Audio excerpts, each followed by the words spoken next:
Tal? Buenas noches, ¿me escuchan? Sí, doctora, buenas noches. ¿Qué tal? Entiendo que ya se han corrido la voz de que tienen que asistir tanto el grupo uno como el grupo 2 a las sesiones de los lunes y de los martes, ¿correcto? Sí, doctora, lo he mencionado. No sé si mis compañeros puedan decir. Tenemos acá del grupo uno, del grupo 2, o solamente están los del grupo 2.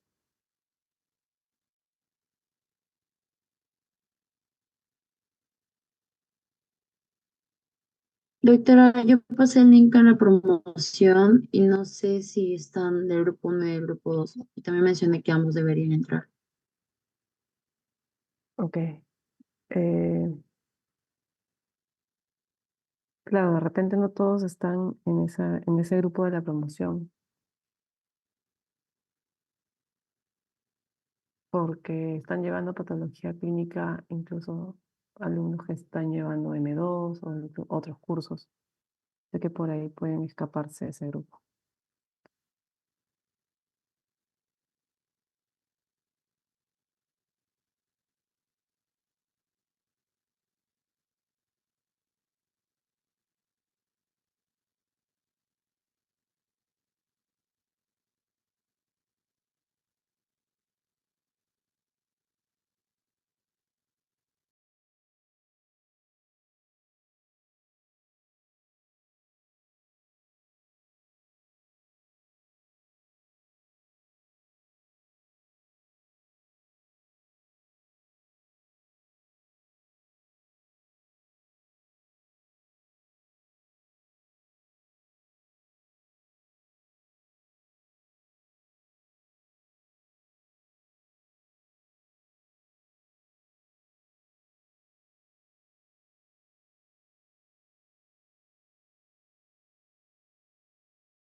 Listo, ya vamos 50 conectados. A ver, vamos cargando las diapositivas.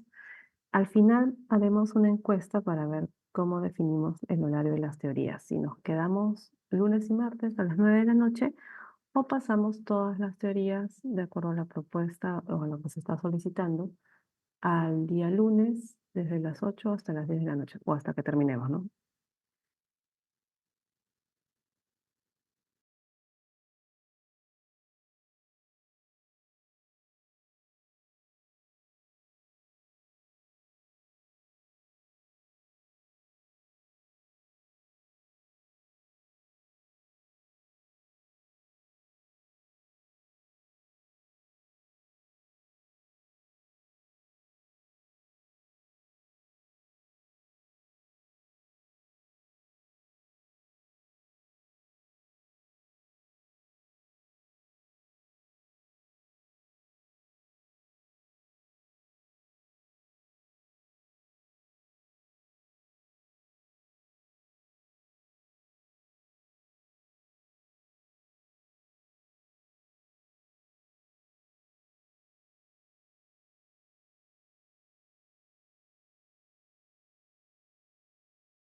Listo, buenas noches, llevamos 62 conectados, así que podemos ir comenzando. Vamos a dar grabar. Recording in progress.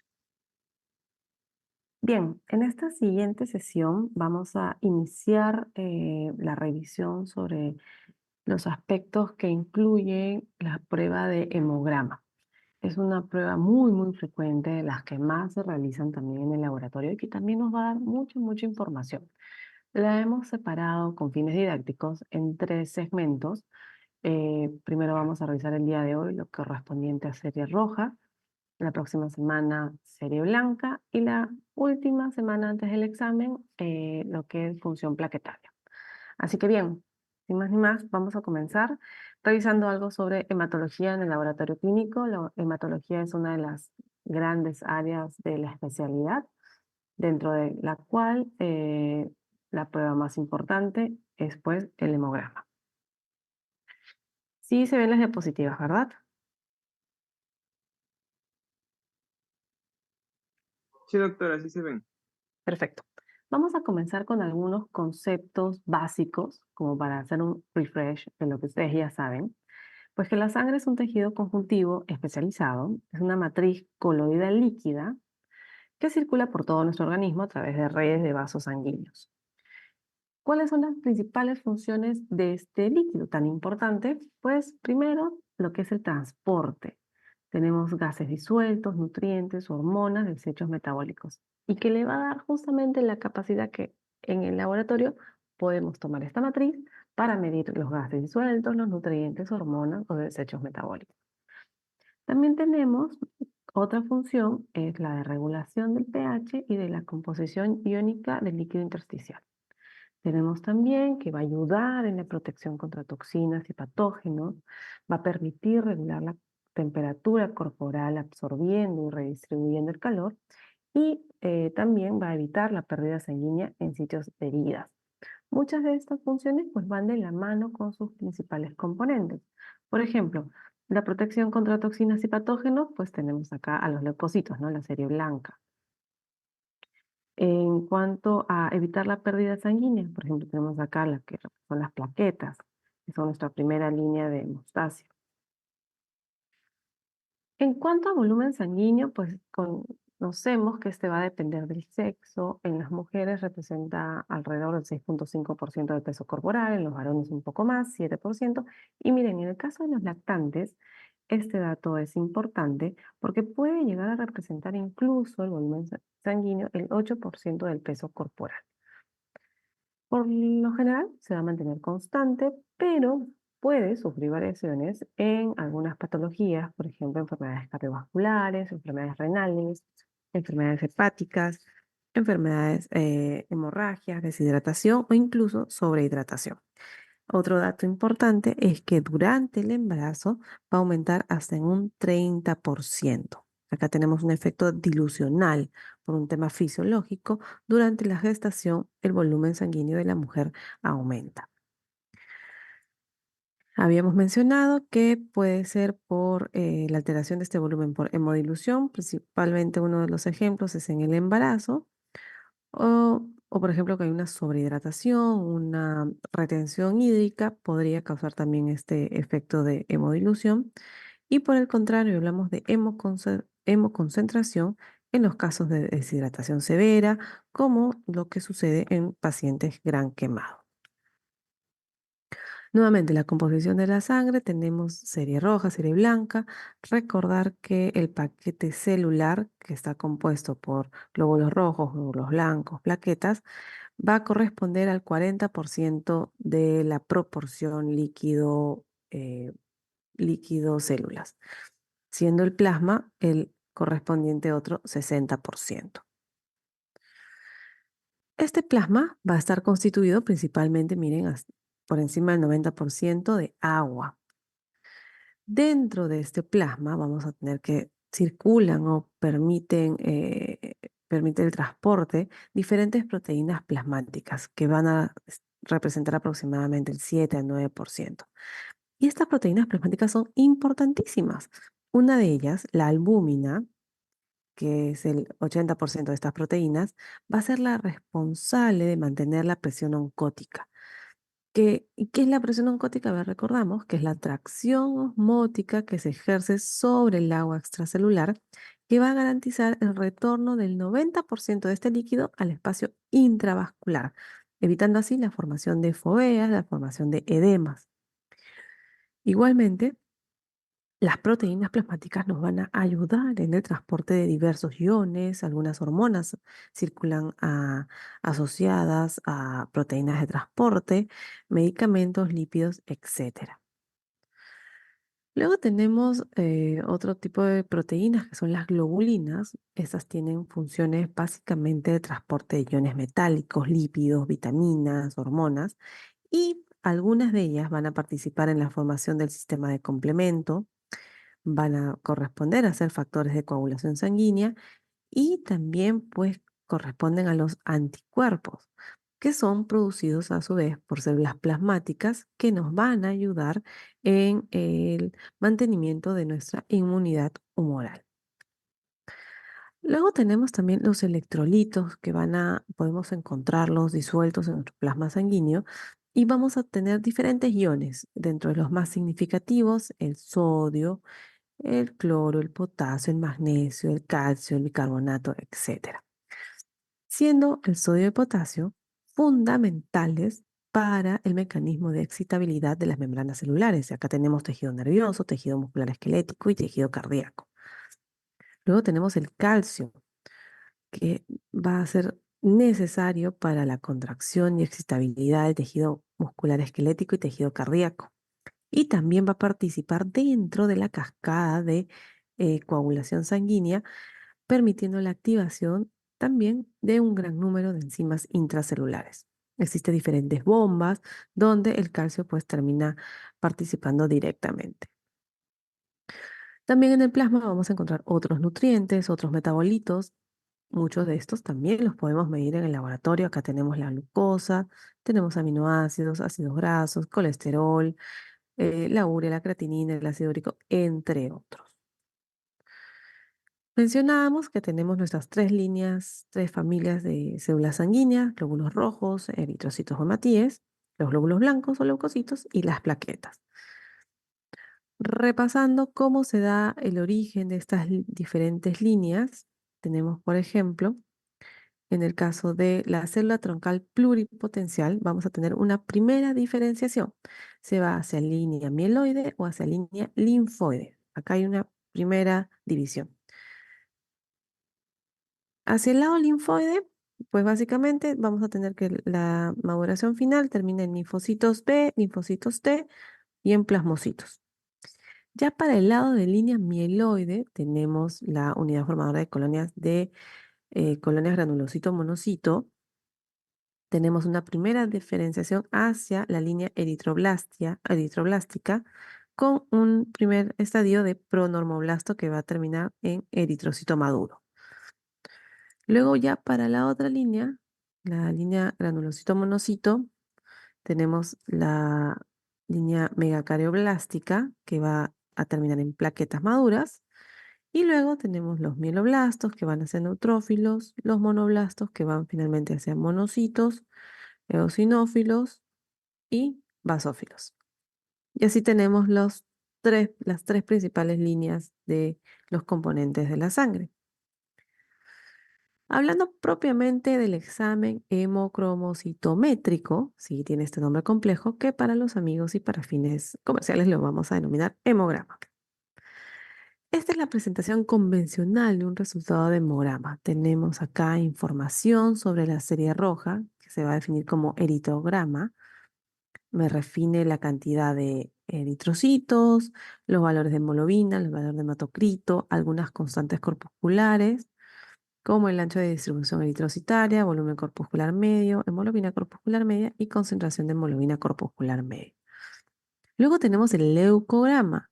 Acá tenemos la segunda serie blanca, y me va a dar la representación del recuento de leucocitos y después los recuentos de los diferentes o los diferentes tipos de leucocitos, desde blastos, estadios inmaduros, los promielocitos, mielocitos, metamielocitos, los bastones, que son ya aquellos que vamos a poder ver con regularidad en sangre periférica, segmentados, eosinófilos, basófilos, linfocitos, los linfocitos atípicos, que luego vamos a ver en la siguiente clase en qué situaciones los vamos a encontrar presentes, monocitos, tanto la representación en valor porcentual como en valor absoluto. Y finalmente, el recuento de plaquetas. Esto es lo mínimo que debe contener un hemograma. ¿En qué tipo de muestra voy a trabajar un hemograma? Pues vamos a utilizar sangre entera anticoagulada. ¿Qué anticoagulante utilizamos? Utilizamos el EDTA, que es un quelante de calcio y que justamente va a permitir mantener la morfología de las células para luego yo poder hacer extendidos y poder ver en la lámina, al microscopio, las características fenotípicas de estas células. Una recomendación es que debe ser conservada la muestra a temperatura ambiente un máximo de 2 horas para realizar el estudio y si vamos a prolongar, realizar el análisis, podemos someter la refrigeración, pero por un máximo de 24 horas. Después de las 24 horas, yo ya no puedo utilizar esa muestra para leer un hemograma. En algunos casos, se puede utilizar también sangre capilar. En este caso, se va a utilizar una micromuestra indicada para lactantes o niños pequeños. Imagínense, los tubos de sangre venosa van desde 3 ml, 5 ml, pero imagínense un prematuro recién nacido que a las justas pesa 1 kilito, no puedo estarle sacando 3 ml para un control de hemograma. Entonces, para esas situaciones existe la opción de trabajar con sangre capilar mediante un capilar heparinizado para hematocrito. Luego, si es que hemos realizado la toma de muestra y mi procesamiento va a realizarse en un laboratorio lejano, tenemos que tomar en consideración que debemos evitar la exposición a temperaturas elevadas, evitar que la muestra se someta a una agitación excesiva o a luz solar directa, porque todos estos agentes externos pueden ocasionar lisis en los hematíes que posteriormente me van a reproducir resultados incorrectos. Ya en la fase analítica tenemos que antes pues era todo muy manual, ahora contamos con plataformas que nos permiten tener trabajos en lotes de muestras donde la linealidad y los elementos que se van a observar son incluso representativos de lo que quisiéramos buscar y encontrar en un paciente para el que le estamos pidiendo el hemograma. Por ejemplo, se pueden llegar a utilizar hasta 400.000 leucocitos para realizar el recuento. em, en los glóbulos rojos hasta 7 millones, plaquetas hasta 3 millones, una hemoglobina de hasta 22 e incluso también algunos parámetros adicionales. Hablando propiamente de los eritrocitos, recordamos que son estos discos bicóncavos eh, que si los representamos y de acuerdo al conteo, al valor absoluto de eritrocitos, en el caso de mujeres hablamos de entre 4 a 5 millones por milímetro cúbico, varones un poco más, hasta 5,5, y vemos que en la población pediátrica pueden haber incluso variaciones. Es por eso que es muy importante tener el dato de edad del paciente, porque los resultados del laboratorio pues se van a ajustar de acuerdo a la edad de nuestro paciente. Recordamos las medidas de nuestro eritrocito: 7,5 micras de diámetro por una altura o un ancho de 2 micras. Es un disco y tiene esta característica, ¿no? de un centro ligeramente más aplanado. Dentro de las principales funciones, pues va de la mano con la presencia de esta proteína, la hemoglobina, que va a ser principal responsable de transportar el oxígeno, y también la hemoglobina va a permitir ser amortiguador ácido-base. Tenemos también otra enzima, la anhidrasa carbónica, que va a facilitar el transporte de CO2 a nivel celular y tisular. Recordamos la hematopoiesis en los meses intrauterinos. Tenemos que inicialmente es a nivel de saco vitelino, luego pasa a ser netamente hepática y posteriormente en vaso e hígado, y posteriormente es reemplazado por la formación en médula ósea. Tenemos acá ya la fase mieloide. Hemos pasado de fase mesoblástica, fase hepática y fase mieloide, que es con la que ya nos encontramos al momento del nacimiento. Posteriormente ya comienza a ser reemplazado por la médula ósea de los diferentes huesos. En los primeros años de vida, los huesos largos, tenemos la tibia, el fémur, y posteriormente vamos a mantener la producción a nivel costal, de esternón y de vértebras. Recordemos que la hematopoiesis va a ser todo el proceso que comprende desde la formación, el desarrollo, la maduración y la especialización de todas las células sanguíneas funcionales. Porque recordemos que van a hacer un viaje largo por diferentes estadios de maduración donde van a adquirir justamente las propiedades que le van a dar las características de una célula madura. En el caso de los eritrocitos, tenemos que esto se inicia con la célula madre pluripotencial. Tenemos una primera diferenciación, habíamos mencionado, hacia línea mieloide. De acá vamos a tener la siguiente diferenciación en unidad formadora de blastos eritroides, sobre la cual es necesario que actúen algunos activadores, como por ejemplo la eritropoyetina, el factor estimulante de colonias, y la interleuquina 3. Tenemos una siguiente línea de diferenciación que es la unidad formadora de colonias eritroides, ya no blastos, sino colonias. Y acá también nuevamente viene a ser necesaria la eritropoyetina para que finalmente tengamos el camino de una célula, un eritrocito maduro. ¿Cómo es que se da esta diferenciación? Tenemos desde nuestra célula pluripotencial, habíamos pasado a la célula mieloide, unidad formadora de blastos eritroides, unidad formadora de colonias eritroides, y comenzamos. Un pronormoblasto es la edad más temprana de diferenciación, tiene estas características al microscopio. Luego tenemos un normoblasto basófilo con estas características, ya el tamaño reduciéndose, las características del núcleo también cambian. Luego tenemos el policromatófilo, es en ese estadio donde llega a tener la mayor capacidad de hemoglobina, hasta un 34%, sí, imagínense, 34. Luego tenemos el normoblasto ortocromático, acá vemos ya un núcleo mucho más concentrado, se condensa hasta un tamaño pequeño.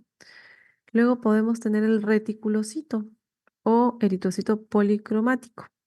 Es donde todavía existen remanentes del retículo endoplasmático, podríamos observarlo al microscopio ya estas. Miren, a partir del reticulocito ya lo vamos a poder encontrar en sangre periférica. Tiene esta vista, ¿no? Un punteado, unas mallitas casi imperceptibles.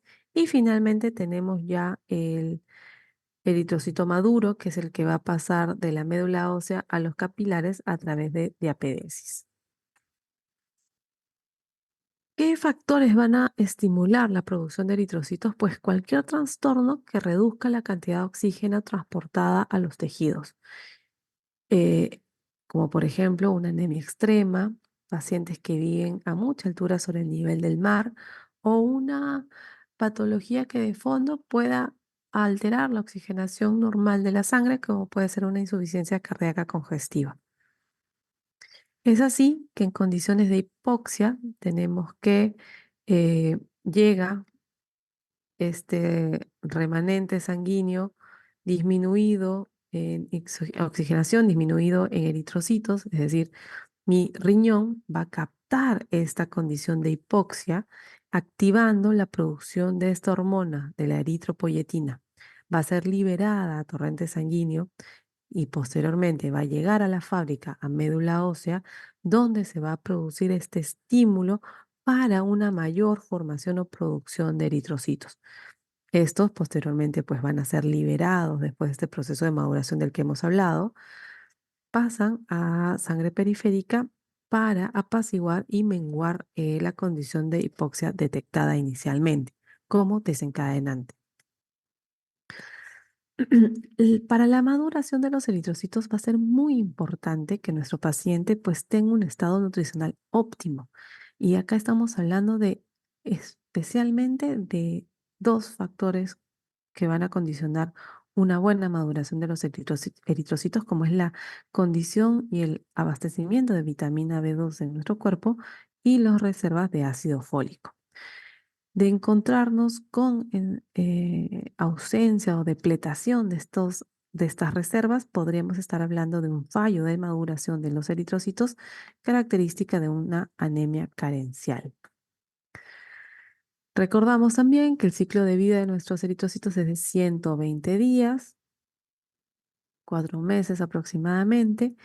¿Y qué funciones y qué va a caracterizar a mi eritrocito maduro? Pues que tiene esta capacidad de metabolizar glucosa, es decir, que puede producir ATP.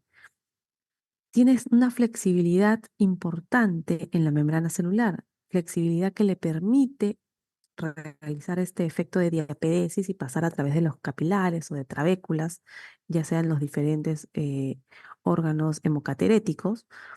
Tenemos también que van a poder realizar el transporte de iones de membrana y va a mantener el hierro en forma ferrosa. Son 4 propiedades importantes del eritrocito maduro. Así como producimos todo en equilibrio, también tiene que haber una fase de destrucción. ¿Qué pasa al día 120, ¿no? Cuando ya tenemos eritrocitos envejecidos? La membrana del eritrocito se va tornando frágil y es así que en puntos rígidos de circulación se va a alisar, se va a romper. Uno de estos sitios es de autodestrucción, es el vaso, donde encontramos trabéculas estructurales de la pulpa roja que son puntos rígidos. Por ejemplo, acá tenemos el eritrocito que está haciendo su máximo esfuerzo por pasar a través de esta trabécula. Vemos cómo se deforma y finalmente termina pasando. Entonces, ¿cómo se da este equilibrio? Tenemos la formación de glóbulos rojos. Tenemos que el equilibrio es para mantener una masa de glóbulos rojos estándar. Y acá tenemos que de fondo puede participar la eritropoyetina. Dato importante, voy a tener buena producción de eritropoyetina siempre y cuando tenga íntegro mi tejido renal. Es ahí que viene que nuestros pacientes con insuficiencia renal crónica, ¿con qué suelen cursar? Pues con anemias de causa renal, porque no tienen la suficiente eritropoyetina para sobreponerse a las situaciones de anemia crónica con la que podría estar cursando. En el caso de la formación, pues ya habíamos mencionado, muy necesaria la vitamina B12, el hierro, aminoácidos, ácido fólico, para poder evitar una anemia nutricional. Asimismo, tenemos que la fábrica donde se van a producir estos elementos tiene que estar intacta.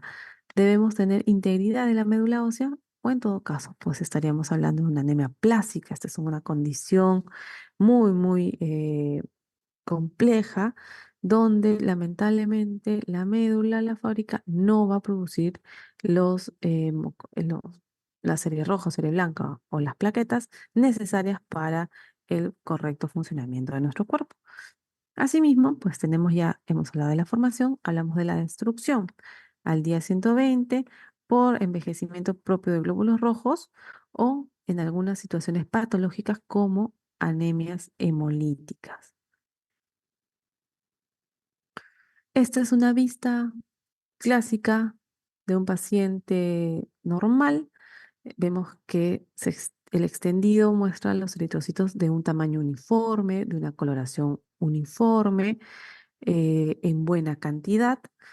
En tamaño, si comparamos con un neutrófilo, son de menor tamaño. Acá tenemos un monocito. Vemos por acá algunas plaquetas. Esta es una lámina normal. Hablando ya de anormalidad, vamos a utilizar diferente terminología si es que vamos a referirnos a alteraciones en tamaño, alteraciones en forma, que es lo más variado, alteraciones en color o si es que hay presencia de inclusiones eritrocitarias. Vamos a verlas con más detalle. De manera gráfica, si este es el aspecto normal de los hematíes, tenemos que los esquistocitos vienen a ser fragmentos, se han lisado, se han roto por alguna causa. Tenemos los dacriocitos, dacrio viene de la palabra dacrio, significa lágrima, entonces tienen forma así, en forma de gotita. Esferocitos más redondeados, tienen incluso la coloración un poquito más intensa porque se han achicado un poquito. Microcitos, el tamaño es menor. Anisocitosis, acá estamos hablando de diferentes tamaños. Ovalocitos, forma en elipse. Macrocitos de mayor tamaño. Drépano, tiene esa forma de característica de célula falciforme. Dianocitos o target cells. Estomatocitos que simulan un estoma, que es una boca, así los estomas de los pulpitos. Y equinocitos o acantocitos. Hablamos del término poiquilocitosis cuando encontramos diferentes formas. Poiquilo es forma. Podemos encontrar en una vista desde acantocitos, target cells, ovalocitos, estomatocitos y los sickle cells. Hablamos de anisocitosis cuando hay cambio en él o variación en el tamaño. Podemos encontrar desde esquistocitos de 2-3 micras hasta macrocitos de 10-12 micras o megalocitos mayor de 12 micras. Recordando pues que mi eritrocito es de 7-8 micras. Hablamos de la coloración. Generalmente vamos a hablar dándole nombre y apellido al mencionar las características de un hematíe. Vamos a referirnos a un hematíe microcítico hipocrómico. Eso ya les debe sonar a alguna patología como la anemia ferropénica. O podemos hablar también de un macrocito hipocrómico, por ahí puede ser una anemia megaloblástica.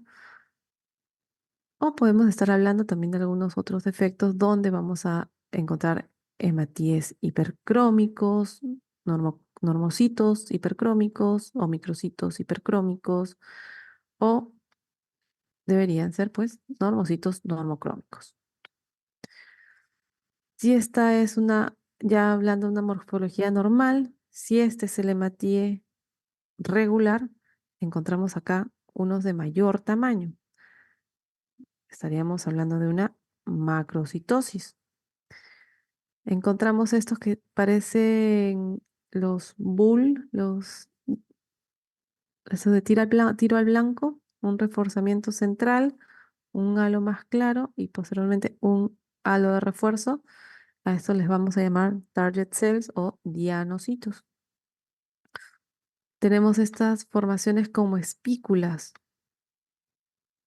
prolongaciones o esquistocitos. Luego los vamos a revisar con algo más de detalle. Tenemos uno de los componentes principales, pues es la hemoglobina, esta proteína conjugada que está compuesta por 4 grupos hemos y 2 pares de cadenas polipeptídicas, donde siendo el componente principal del hematíe puede llegar, hemos mencionado, a tener hasta 34 gramos por decilitro en su momento máximo. El hematíe es quien le da esta característica de pigmento rojo. ¿Y cuál es su función? Pues la unión, transporte y liberación de oxígeno. Luego tenemos también el grupo hemo, muy, muy importante. Tenemos nuestro núcleo, un hierro, con 4 grupos pirroles que lo envuelven. Tenemos la globina, que es una estructura cuaternaria que permite las condiciones de estabilidad a la molécula. Recordamos que en el caso de la síntesis de la globina, vamos a ver que si bien tenemos así fases de formación de las células sanguíneas, también vamos a tener lugares de producción o en qué momento se van a comenzar a producir las diferentes cadenas de globina. Es así que en la vida fetal vamos a tener la cadena epsilon y gamma, que posteriormente, perdón, epsilon y del y sigma, que luego van a desaparecer hacia la semana 10, siendo reemplazada por la cadena alfa y gamma. que son las que vamos a poder encontrar al momento del nacimiento, y ya en una persona adulta vamos a encontrar la cadena, simplemente la cadena alfa y la cadena beta. Vemos que la cadena delta va a ir disminuyendo y la cadena, la que van a prevalecer es la cadena alfa y la cadena beta. Tenemos así que en vida intrauterina, epsilon y sigma, epsilon y alfa, epsilon, no, sigma y gamma, alfa y gamma al nacimiento es lo que prevalece y es la denominada hemoglobina tipo F, de hemoglobina fetal. Luego tenemos que ya la hemoglobina A1 es la compuesta por cadena alfa y beta, que posteriormente pues es la que va a prevalecer en la edad adulta, ¿no? Más del 95%, pero tenemos otras que puede prevalecer la cadena fetal o también podemos tener la otra variante como la hemoglobina A2. Nuevamente, para producción también de hemoglobina es necesaria la presencia de vitamina B12 y ácido fólico, porque obviamente participan en la síntesis proteica y en la multiplicación celular. Asimismo, muy necesario pues el hierro requerido para la síntesis de hemoglobina. ¿Cómo es que vamos a evaluar también esta molécula? ¿Cómo es que vamos a evaluar el hierro? Para esto sabemos que en nuestra dieta convencional vamos a tener algo de 10 a 20 miligramos de hierro, de los cuales vamos a absorber a nivel de duodeno entre 1 a 2 miligramos. Estos van a encontrar su primer transportador, que es la transferrina. Entonces, esta es una primera molécula que vamos a poder medir en el laboratorio.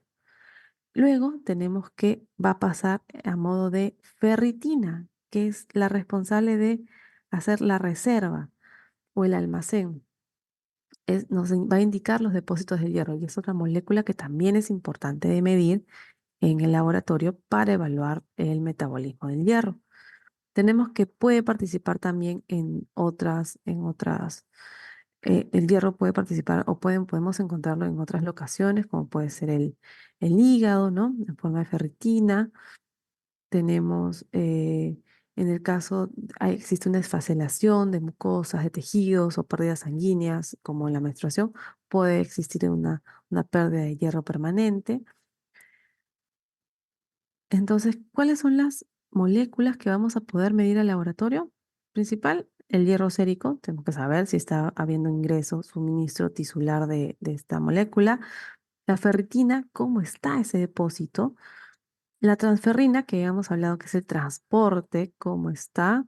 Si es que está activa, participa, no participa. ¿Cómo está esa saturación? Está completamente eh, al- está completa realizando transporte de hierro o tiene todavía capacidad para transportar más hierro.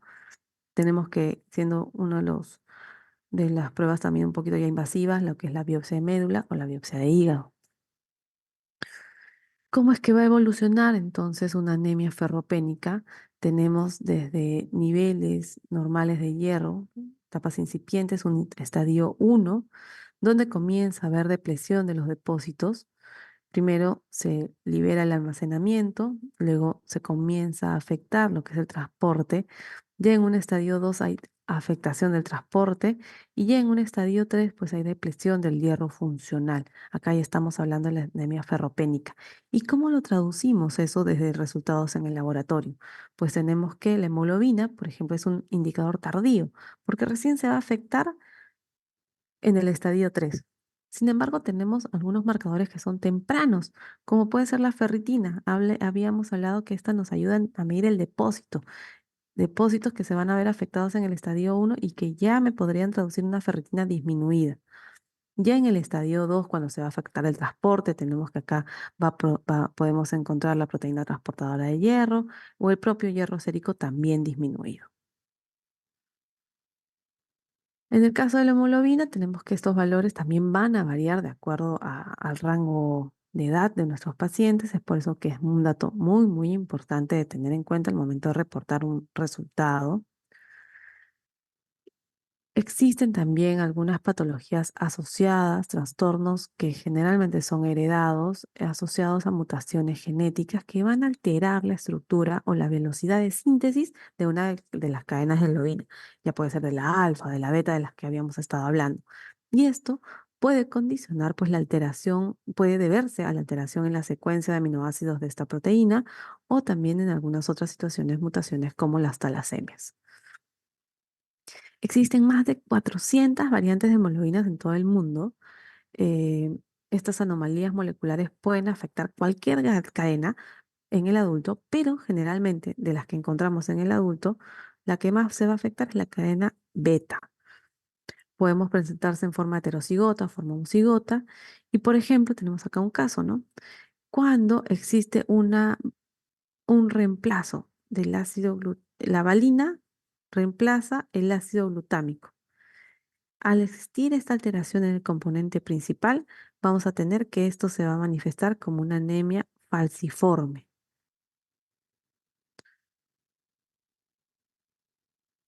Acá tenemos que puede cursar como una anemia hemolítica grave. En los casos de reemplazo de otros aminoácidos pueden cursar como anemias hemolíticas leves o incluso simplemente anemias. Acá ya estamos hablando de una hemoglobina C. Tenemos también hemoglobina D, hemoglobina E.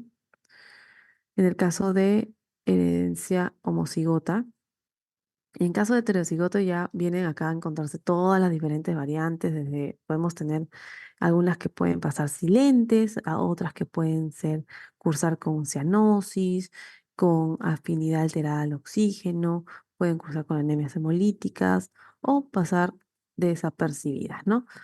Tenemos hemoglobinas inestables, que también otros tipos, otras variantes, y las talasemias.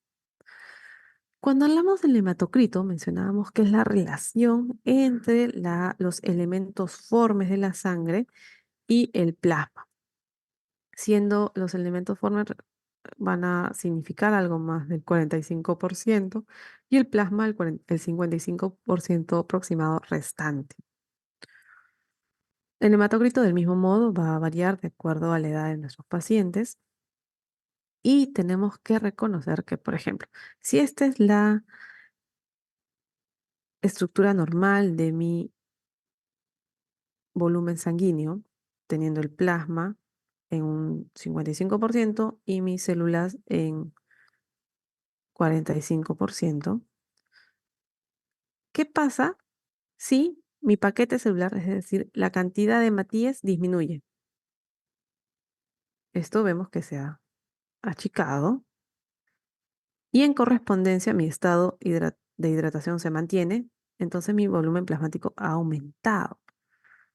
Acá vamos a tener pues lo que vamos a definir como anemia, cuando encontramos un hematocrito por debajo de 30.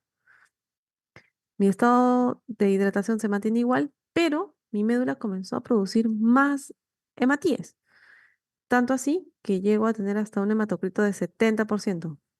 Mi paquete celular aumentó.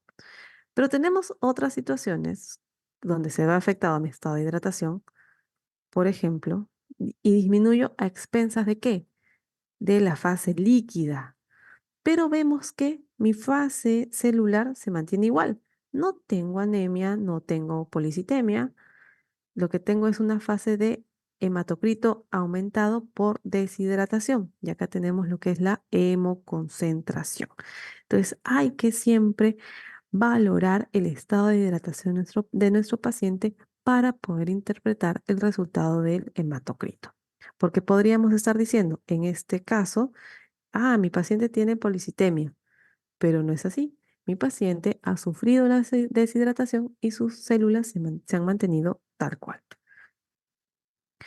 Otros datos o parámetros importantes que nos ayudan a conocer las características de los hematíes tenemos que son a la cabeza el volumen corpuscular medio, que me va a hablar del tamaño. Me va a permitir definir si estoy frente a una anemia microcítica o macrocítica. Y es la relación entre el hematocrito y el número de hematíes por 10. Luego tenemos bueno, este va a hablar de tamaño, ¿no?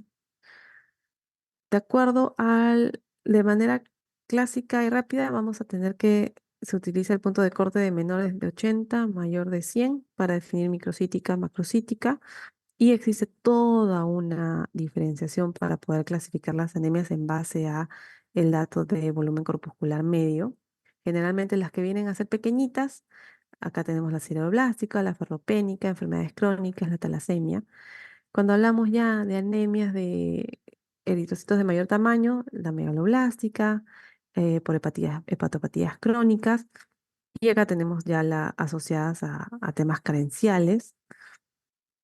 En el caso de normocítica, donde los valores del volumen corpuscular medio se mantienen entre 80 a 100, tenemos que evaluar si es que hay presencia de reticulocitos, esas estructuras jóvenes, principalmente se asocian a anemias hemolíticas.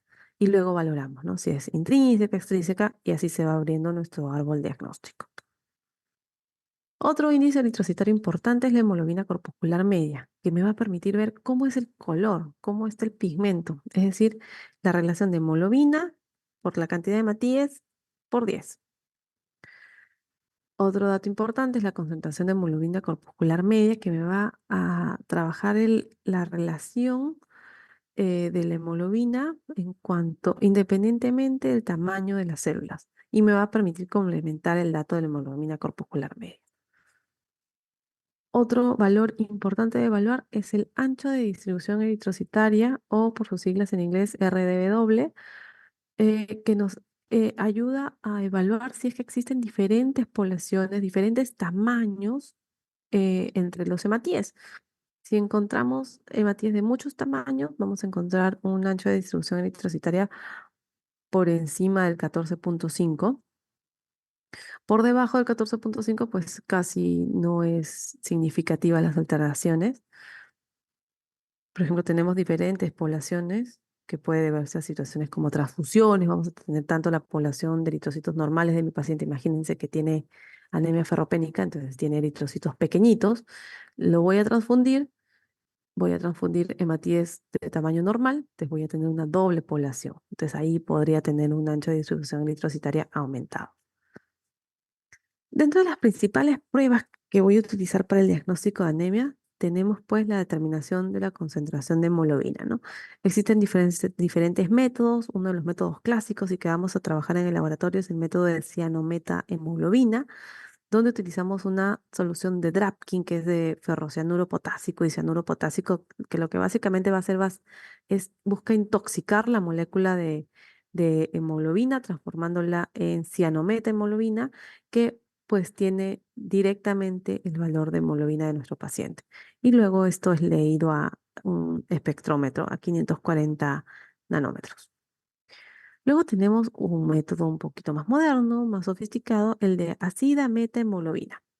La misma función, vamos a trabajar una metahemoglobina, pero con un reactivo de ácida de sodio. Este, esta metodología es muy, muy útil cuando queremos hacer investigaciones de campo, campañas de donación de sangre, porque existen dispositivos que me permiten realizar la medición óptica de manera portátil, pudiendo tener resultados hasta en 60 segundos. Luego tenemos la determinación del hematocrito, clásico, el micrométodo, donde vamos a realizar una punción capilar, colectamos la sangre, sometemos a microcentrifugación y separamos en nuestro capilar el paquete celular del paquete plasmático. Y luego vamos a extrapolar a qué altura está apareciendo 42, por ejemplo, 42 de hematocrito.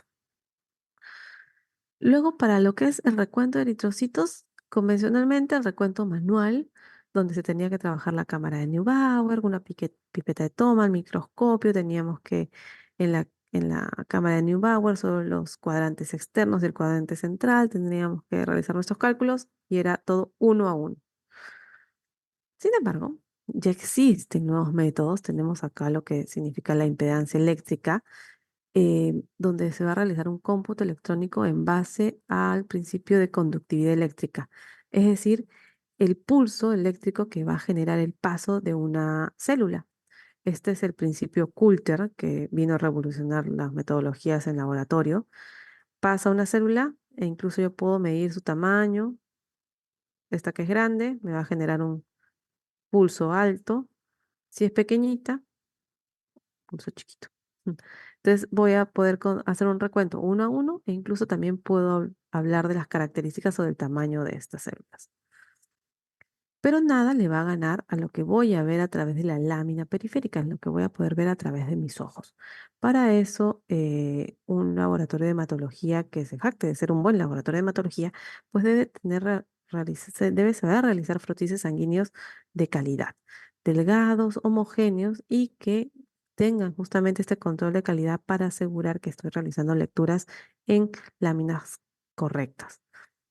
Voy a apoyarme en tinción de Wright para manifestar mediante el color, tamaño, forma e inclusiones eritrocitarias las diferentes características y los diferentes tipos de células sanguíneas.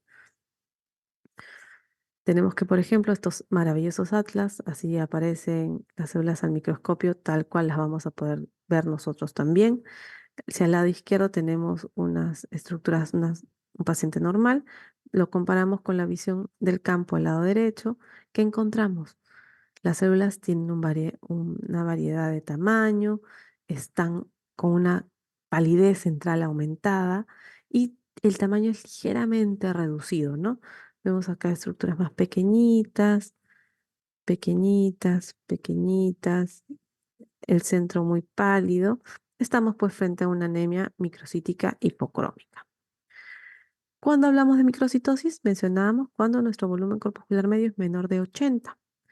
El tamaño va a parecer incluso más pequeño que el núcleo de los linfocitos. Si este es un linfocito modelo, vemos que los eritrocitos A son microcitos y van a estar pues asociados principalmente a una anemia ferropénica, a talasemias, cuadros de inflamación crónica, intoxicación por plomo, hemoglobinopatías y anemia sideroblástica.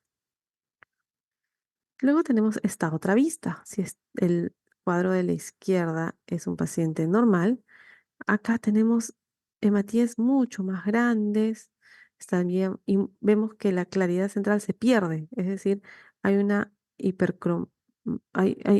hay un mayor pigmento, entonces estaríamos frente, y el recuento, la cantidad de hematíes disminuye. Estaríamos frente a una anemia macrocítica hipercrómica. Hablamos de macrocitosis con volumen corpuscular medio mayor de 100, el tamaño mayor, miren acá los ve, tamaño mayor al núcleo del linfocito característico, generalmente asociado a enfermedades hepáticas, deficiencia de vitamina B12, deficiencia de folato, recién nacidos y también suele acompañarse con la presencia de reticulocitos. Vamos a hablar de una población dismórfica cuando encontramos este ancho de distribución eritrocitaria mayor a 14.5. ¿Cómo es que si es que yo veo eso en un resultado de laboratorio, cómo es que esto se ve en la lámina? Pues básicamente me va a traducir la existencia de dos poblaciones. Vemos acá hematíes de tamaño normal, hematíes mucho más grandes. Tamaño normal, hematíes mucho más grandes. A esto le vamos a denominar población dismórfica y es característica de los pacientes que han sido sometidos a transfusiones, pacientes en síndrome mielodisplásico, tratamientos recientes, cuando recién han iniciado la terapéutica en deficiencia de B12, ácido fólico, hierro, es decir, recién están completando sus reservas, comienzan a aparecer este doble tipo de población. Mi sideroblasto de mi anemia falciforme. Tenemos los eliptocitos. Tenemos que en un campo debemos encontrar más del 10% de eliptocitos para poder definir como eliptocitosis hereditaria. En algunos casos de mielofibrosis, deficiencia de hierro, anemias megaloblásticas, podríamos encontrar ocasionalmente estas estructuras, pero que no van a sobrepasar el 10%. Hablamos de los esferocitos. En el caso de esferocitosis hereditaria, tenemos que gran componente de la lámina se va a ver caracterizado por este tipo de células. eh, También en anemias hemolíticas autoinmunes o por una mala praxis en laboratorio, como es el calentamiento de las células, es decir, yo necesito secar rápidamente la lámina para leerla, la paso por el mechero rapidito y uy, ahí voy a afectar el tamaño de mis células. Cuando aparecen células nucleadas, estas estructuras jóvenes, tenemos en anemias graves, está forzando la liberación de hematíes, en hemólisis, en talasemias y en enfermedad hemolítica de recién nacido. Las células diana, tenemos estos target cells en pacientes con postesplenectomía, talasemias, hemoglobinopatías o enfermedades hepáticas obstructivas. Cuando hablamos de acantocitos, tenemos que vamos a tener una hematíe que va a tener espículas, que son más alargadas y distribuidas irregularmente. Las podemos encontrar en hepatopatías severas, anemias severas, en beta lipoproteinemias congénitas y en esplenectomía, ¿no? Son estas que tienen prolongaciones variadas. Diferencia de los equinocitos, porque son hematíes, pero que van a tener espículas distribuidas de manera regular y son frecuentes en la sangre conservada, es decir, he guardado mucho tiempo esta muestra, debido a que vamos a afectar la cantidad de ATP intraeritrocitario en insuficiencia renal debido a la elevada concentración de derivados metabólicos, es decir, como hay intoxicación de la sangre. Luego tenemos los esquistocitos. Acá estamos hablando de fragmentos de 2 a 3 micras que generalmente se dan por fragmentación mecánica y que es característica de anemias hemolíticas microangiopáticas, como cuáles el síndrome urémico hemolítico, la púrpura trombocitopénica trombótica y el cuadro de coagulación intravascular diseminada. Tenemos también en quemaduras extremas, en rechazo de trasplante renal como hallazgo. Hablamos de inclusiones eritrocitarias, hay varias, de las principales lo que es el punteado basófilo, acá tenemos que es un precipitado ribosómico principalmente compuesto de RNA, característico de pacientes con intoxicación por plomo, en anemias megaloblásticas, pero ¿por qué se presenta? Porque hay una síntesis defectuosa de la hemoglobina, y en anemias graves porque hay inestabilidad de este ARN en células jóvenes, ¿no? Y tenemos este punteado, punteado generoso en una hematía. Luego tenemos los cuerpos de Howell-Jolly, que son remanentes nucleares, son principalmente estructuras de DNA. Vienen y vamos a encontrar solo un puntito, un cuerpito de Howell-Jolly que luego va a hacer la diferencia con otras inclusiones eritrocitarias, característica de anemias megaloblásticas, esplenectomías, de anemias hemolíticas también. Tenemos los cuerpos de Pappenheimer. Acá tenemos también que hay otras precipitaciones, pero vamos a encontrar más de una. Esa es la diferencia. Característica de anemias sideroblásticas. Tenemos estos hematíes con este halo y estas inclusiones. Luego examinamos los otros datos del hemograma y característico de anemias sideroblásticas, esplenectomía y también intoxicación por plomo. Luego tenemos los anillos de Cabot, que son remanentes del uso mitótico en esplenectomía e intoxicación por plomo. Es como un hula-hula que vamos a encontrar dentro de todo el diámetro del hematía. Este cuadrito resumen donde mencionando las diferentes inclusiones, cómo es que lo vemos a manera de diagrama, a qué se debe o qué es lo que está presentándose y a qué situaciones o patologías lo vamos a encontrar asociado. Uno de los casos clásicos es una anemia megaloblástica. ¿Qué es lo que vamos a encontrar en el frotis de un paciente con anemia megaloblástica? 3 características principales. No pueden faltar macrocitos ovales, neutrófilos hipersegmentados, como el que ven acá, y cuerpos de Howell-Jolly. Esos 3 sí o sí los vamos a encontrar. Hablamos de un neutrófilo hipersegmentado cuando tiene más de 5 núcleos. Vamos a tener pancitopenia, eritrocitos nucleados, precipitado basófilo, macroplaquetas, target cell, esferocitos, dactiocitos, pero principalmente son estos 3 los que me van a ayudar a orientar el diagnóstico frente a un frotis periférico en el caso de anemia megaloblástica. Finalmente, ya nos quedó corto la clase, podemos también encontrar como hallazgo parásitos dentro de los frotices de lámina periférica. Por ejemplo, acá tenemos un plasmodio. Les dejo acá las referencias y algunos recursos web que podrían consultar para complementar.